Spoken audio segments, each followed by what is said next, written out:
Assalamu alaikum wa rahmatullahi wa barakatuh. Bienvenidos a este quinto episodio de nuestra serie Islam y las religiones. Antes de empezar os animo a ir a www.adamacademia.com/personalidad y hacer el test de personalidad que os he dejado. En función de los resultados que obtengáis, se os darán unos consejos derivados del Corán y la Sunna. Espero que sea un buen material para la introspección. En esta quinta sesión vamos a hablar del confucianismo. ¿Vale? Y recordad que en esta serie estamos estudiando las principales religiones del mundo, no estudiando, sino mencionando las principales características de las principales religiones del mundo y comparándolo contra lo que nosotros como musulmanes consideramos que es la religión primigenia, la religión primordial, la religión natural y la religión de los verdaderos profetas de Dios. Y finalmente respondemos a la pregunta: ¿puede o es posible que el fundador o los fundadores de estas religiones hayan sido genuinamente inspirados por Dios? Muy bien, hoy vamos a hablar del confucianismo y obviamente la persona a la que se atribuye haber fundado esta religión es Confucio. Uso la palabra religión, pero como en la sesión sobre el budismo y esta sesión, por ejemplo, quedará claro, las religiones son tan diversas en sí que usar la palabra religión a veces para todas estas diferentes cosas es un poco problemático. Pero bueno, Confucio vivió aproximadamente en el siglo V-VI antes de Cristo en China, es de la misma época que Buda, y es contemporáneo de Lao Tzu. Vale, quiero que tengáis un mapa general en vuestra mente, ¿no? Solemos decir religiones abrahámicas, ¿no? De Oriente Medio, cristianismo, judaísmo, islam. Pues quiero que tengáis en Oriente al menos una idea muy general, ¿vale? Está el hinduismo, y luego tenéis a Buda, que fundó el budismo, a Confucio, que fundió el confucianismo, y a Lao Tzu, que es el fundador del taoísmo, que trataremos en la siguiente sesión, ¿vale? Que tengáis un poco estos principales nombres en la cabeza. Y creo que como musulmanes es importante porque nosotros no creemos solo que el Islam es el final de la revelación y viene a, digamos, equilibrar o depurar al judaísmo y al cristianismo. O sea, viene a equilibrar y a depurar a la tradición humana en general, ¿vale? Los profetas de Dios están en toda la historia humana y las diferentes religiones del mundo tienen muchos puntos en común con la religión de Dios. De hecho, en estas religiones veremos el aspecto interior y el énfasis en la educación del nafs, que a veces es más similar al Islam que las religiones más cercanas al Islam, ¿no? Como el cristianismo y el judaísmo.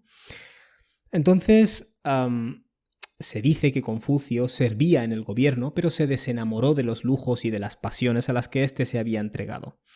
Y vivió en una época en la que China se estaba disgregando, había desorden, y él lo que buscaba en cierto modo era el orden social, ¿vale? Quiero que entendáis que Buda lo que buscaba era una respuesta al problema del sufrimiento, porque cuando lo descubrió fue traumático para él en cierto modo. Y Confucio en cierto modo lo que está buscando es hacer un orden aquí en la tierra, ¿vale? Que las personas puedan vivir de manera armoniosa. La armonía es su búsqueda, ¿no? En cierto modo. Y obviamente los seguidores de Confucio, es decir, él enseñó sus enseñanzas y sus seguidores lo registraron en las analectas, ¿no? Las analectas de Confucio. Muy bien, voy a resaltar 4 puntos importantes acerca de el confucianismo y luego hablaré de las similitudes y discrepancias que pueda tener con la religión de Dios. Y el caso del confucianismo es bastante interesante. Muy bien, el primer punto que hablaremos del confucianismo es el cielo.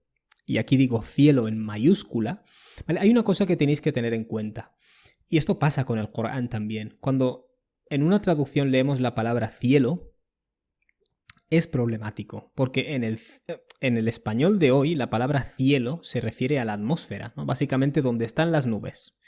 Pero antiguamente, cuando decías cielo y tierra, lo que estabas diciendo es arriba y abajo, ¿vale? Cielo es todo lo que hay arriba. Hasta Dios, en el Corán se nos dice amintum man fis sama.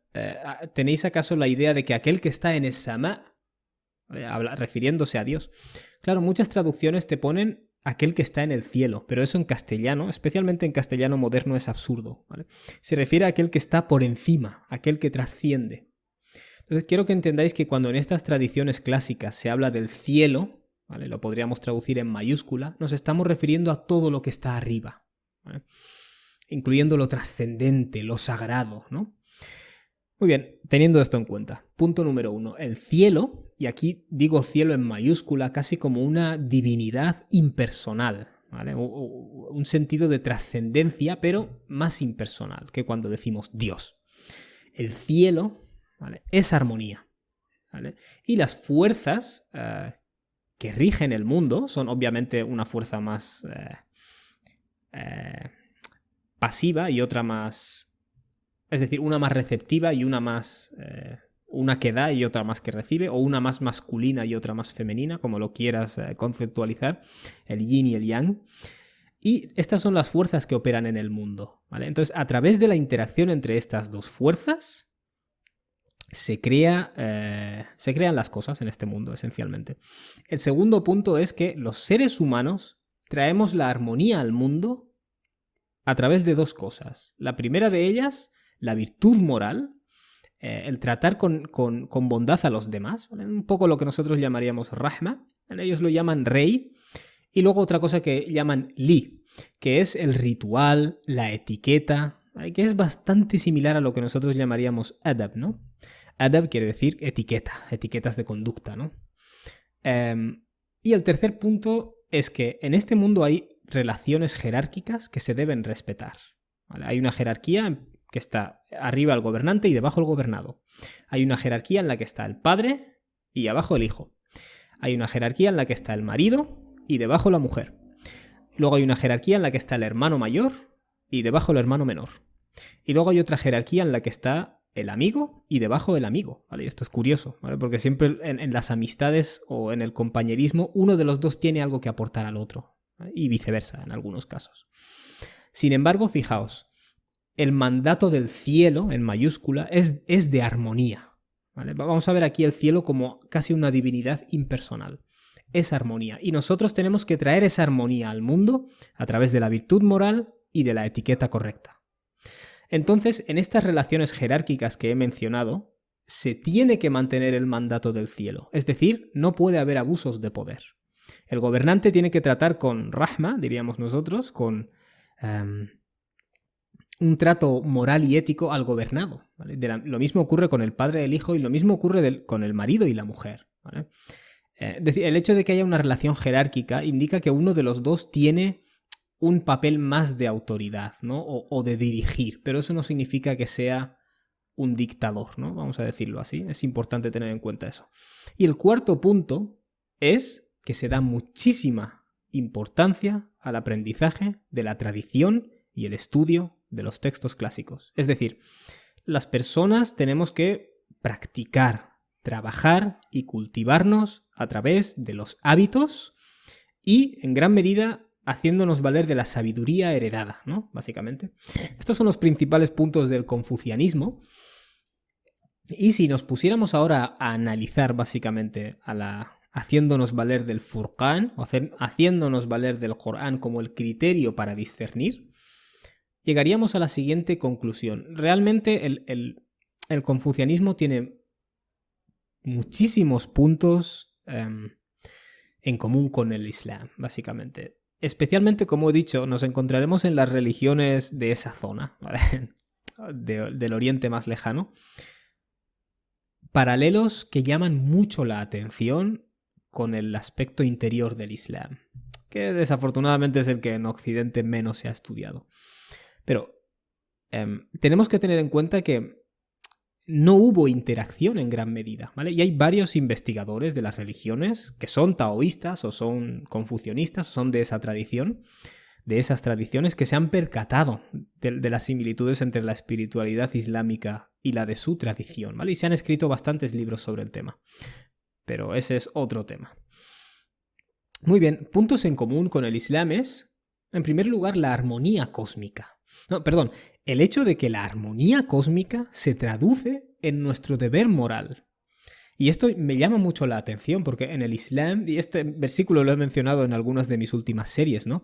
As-sama rafa'aha wa wada'a al-mizan, dice Dios. El sama, el cielo, en mayúscula, Lo hemos colocado y hemos creado equilibrios. Dios dice, "Allá tatghaw fil mizan", de manera que vosotros no rompáis el equilibrio. Subhanallah. Y esto esencialmente es el concepto clave del confucianismo, ¿vale? Traemos la armonía de ahí arriba, aquí abajo, a través de hacer el bien. Y otro aspecto que me llama la atención es, por ejemplo, en la escena del Corán, cuando Dios crea a Adán, los ángeles le dicen, vas a crear a alguien que creará la corrupción, básicamente, sembrará el caos, derramará sangre, mientras que nosotros, nahnu nusabbihu bihamdik, nosotros hacemos tasbih, declaramos tu trascendencia. Y es como si ellos estuvieran diciendo, a través del caos y del derramamiento de sangre, ellos están contradiciendo tu trascendencia. Es decir, ese concepto de la trascendencia divina se traduce en nuestro comportamiento moral. Es como muy interesante este concepto en el confucianismo, de que la armonía cósmica se traduce en nuestro deber moral.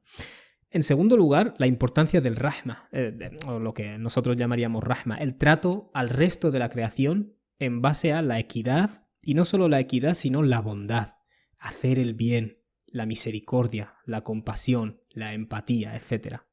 El grado de énfasis que se le hace llama mucho la atención, como musulmán, como muslim.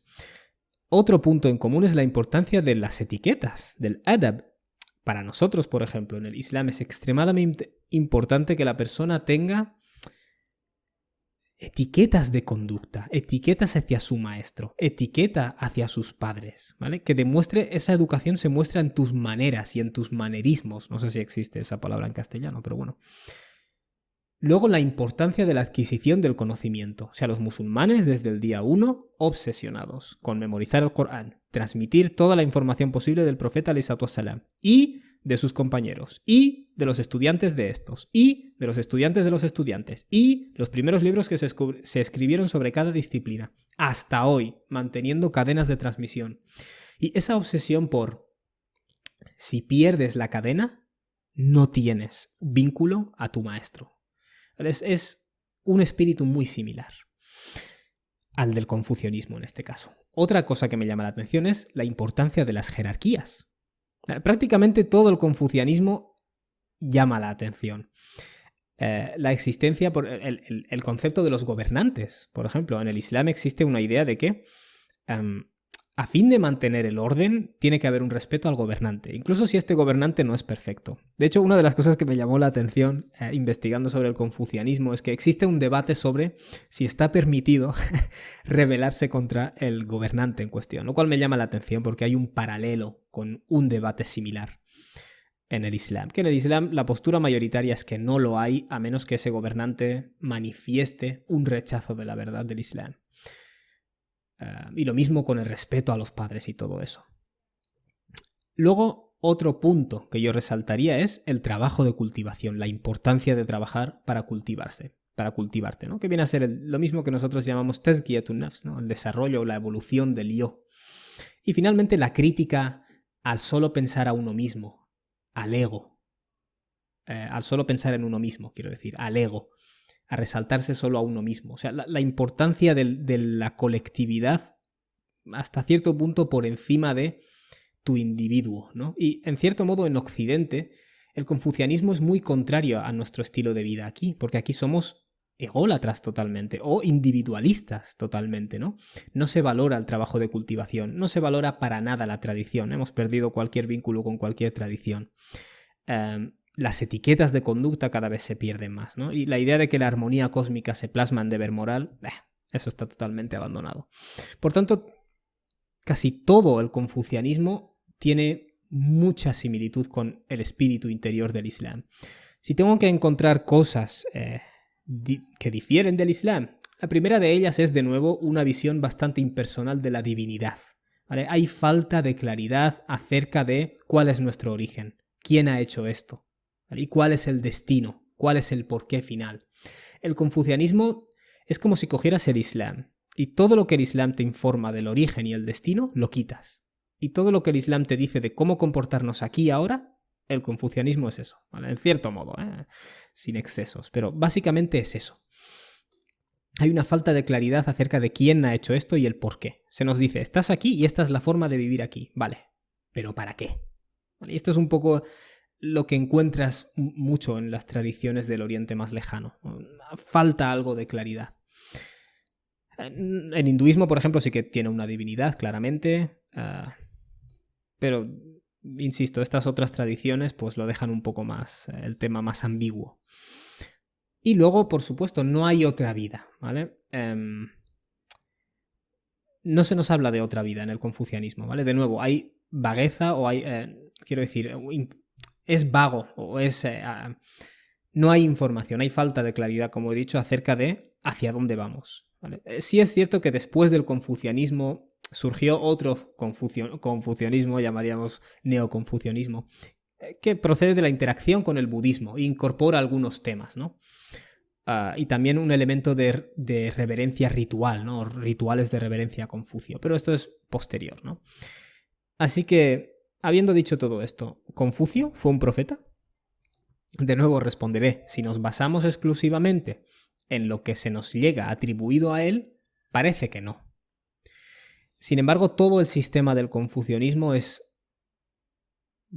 en mi opinión, muy similar o demasiado similar, en cierto modo, al Islam, ¿no? Pero bueno, eso puede deberse a un buen uso de razón, a un buen uso del aql o a un buen uso de su fitra, ¿vale? A ser una persona con una esencia bastante limpia, ¿no? En el caso de Confucio, ¿no? Y la otra opción es que haya habido alteraciones, ¿vale? Es decir, lo que nos ha llegado de Confucio no es todo lo que él enseñó. No olvidemos, como digo siempre, que Jesús, si se nos diera lo que, por ejemplo, el cristianismo trinitario enseña, si se nos presentara y se nos dijera, mira, Jesús fundó esto técnicamente, ¿crees que pudo haber sido un profeta? Nosotros responderíamos que no, pero responderíamos que no basándonos en los datos que se nos están dando, ¿vale? Y eso puede pasar con cualquiera de estas personalidades, como Lao Tzu o como Confucio o como Buda. Con los datos que se nos dan llegaríamos a la conclusión de que no, pero sabemos que las religiones pueden evolucionar y ser distorsionadas y a una gran velocidad, ¿vale? Insisto, Jesús en 3 siglos ya era trinitario, ya era parte de una trinidad. O sea, las religiones pueden evolucionar muy rápido, ¿vale? Y quiero dejar claro algo que no he mencionado antes, pero el Corán nos dice, en el Sura 4, versículo 164, وَرُسُلًا قَدْ قَصَصْنَاهُمْ عَلَيْكَ مِنْ قَبْلِ وَرُسُلًا لَمْ نَقْصُصْهُمْ عَلَيْكَ. Dios dice al profeta Muhammad, hay mensajeros acerca de los cuales te hemos narrado ya, y luego hay otros acerca de los cuales no te hemos narrado, ¿vale? Y lo mismo encontramos en el Sura 40, versículo 78. وَلَقَدْ أَرْسَلْنَا رُسُلًا مِنْ قَبْلِكَ. Hemos hecho llegar mensajeros antes de ti. مِنْهُمْ مَنْ قَصَصْنَا عَلَيْكَ. Algunos de ellos te hemos narrado acerca de ellos, acerca de sus historias. وَمِنْهُمْ مَنْ لَمْ نَقْصَصْ عَلَيْكَ. Pero hay otros de los que no te hemos narrado. Entonces, cuando el Corán ya nos dice que Dios ha hecho llegar mensajeros en todas las naciones del mundo, y nos dice hay muchos sobre los que no se te han narrado, porque el Corán no viene a hacer una compilación de nombres, ¿vale? Sino a derivar lecciones, sabemos que algunas de estas personas y otras desconocidas, que ni siquiera ha quedado rastro en la historia, pudieron haber sido profetas. Y algunas de las personas que hay detrás de muchas tradiciones, como estuvimos diciendo, que hoy en día se consideran animistas, ¿no? O casi animistas, o lo que sea, puede haber profetas detrás de todas estas tradiciones, por supuesto. De hecho, hay elementos tan comunes que es altamente sospechoso, ¿no? Yo lo diría así. Bueno, espero que hayáis encontrado beneficio a esta clase, o a esta sesión, o a este episodio, y espero que vayáis a www.adamacademia.com/personalidad y hagáis el test de personalidad que ahí os he dejado. Luego se os darán resultados en base al Corán y la Sunna, y espero que sea un buen material para la introspección. Barakallahu fikum, wassalamu alaikum.